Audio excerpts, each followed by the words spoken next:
If you have any plans tomorrow afternoon through evening, a weather alert with severe thunderstorms expected, whether it's Friday night football or anything else outdoors, please make sure you have multiple ways of getting watches, warnings, or advisories. If you download our CBS Austin weather app, that is one really good way to not only track any advisories, but also to be able to see the radar on your own wherever you go. 75 outside right now, 84 was our high earlier today, and let's face it, it's muggy outside. Here's the severe weather threat. If you're in the western hill country, you might not even see a drop of rain. If you're east toward Highway 77, you could see nasty storms, and we're somewhere in the middle right through I-35 because that's that boundary where we could see the storms fire up and then intensify as they rush eastward.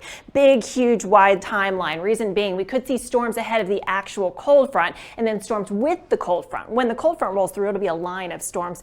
Most areas from I-35 points east getting in on those, and the highest risk will be east of town. Winds as high as 65 miles per hour. Unfortunately, a risk not just of tornadoes, but possibly strong tornadoes, and we could see hail up to ping pong ball sized. All right, here's your hour-by-hour forecast. Tomorrow morning at the bus stop or on your morning commute, some spritzes and drizzle, kind of like we've seen the last couple of days. No worries. By noontime, we should see some sunshine popping out. That's not a good thing when we're talking about severe weather potential and increasing severe weather threat as the day goes on. 83 degrees your afternoon high. So at this point, highest storm risk will be damaging winds. Secondary threat, unfortunately, rotating storms, possible tornadoes, hail, and then flooding not expected. Most of you won't even see an inch of rain out of this thing. Okay, so here's where we stand. Highest severe weather threat will be I-35 points north and east, a level 3 of 5, enhanced risk for numerous severe thunderstorms possible. Here's the tornado outlook. 10% risk is very rare for our area. See these little lines? Those hatch marks means possibility of strong tornadoes, EF2 or greater.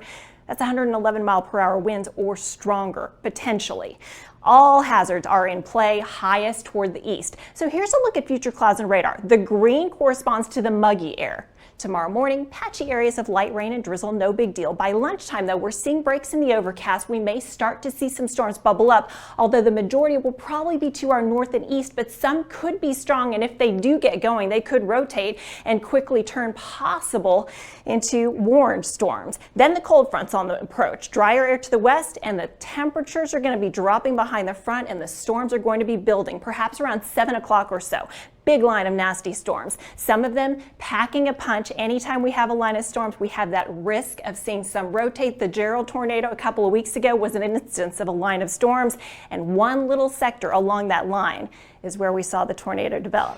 Rainfall, not going to be a big deal, but as you can see, it does look like I-35 points east with that weather alert before things quiet down.